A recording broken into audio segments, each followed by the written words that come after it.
Anong oras na?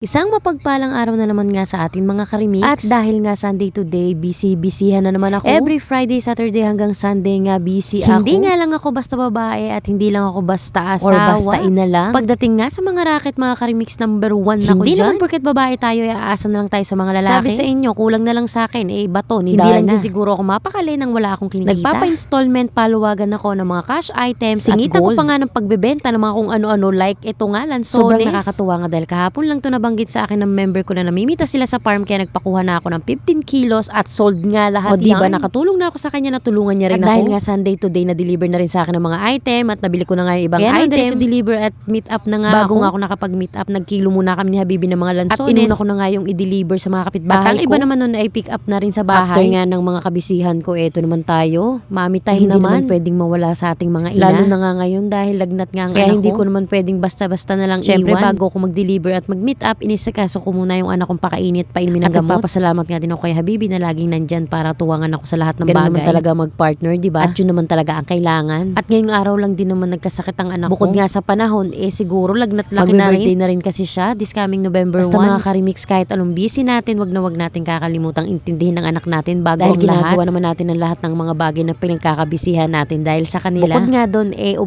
obligasyon pa rin naman natin kahit sila. Kahit na minsan, nakakapagod at parang minsan gusto mo nang sumuko. Pinagpapasa Diyos ko na lang lahat. Hindi naman masusolusyonan lahat ang mga bagay kung hindi ka rin naman gagalaw. Kaya naman kesa magmukmuk ka at mag-isip ka or ma-stress ka, magpapaka-high blood ka lang. Kaya naman sundan mo lang ang buhay at gumalaw ka. Sa part nga namin pares na baby, pares kaming walang trabaho. Kaya naman kami racket dito, racket dyan at tulungan lang kami sa lahat ng bagay. At awa nga ng Diyos, nakakaraos naman. At balik nga tayo sa Junakis ko. Tempra nga palang pinapainom ko sa kanya tuwing nilalagnat hindi siya. Hindi nga pala ako nagpapalit ng brand dahil dito na siya sanay. At talaga namang mas mabisa ito kumpara sa iba. Tempra, okay naman.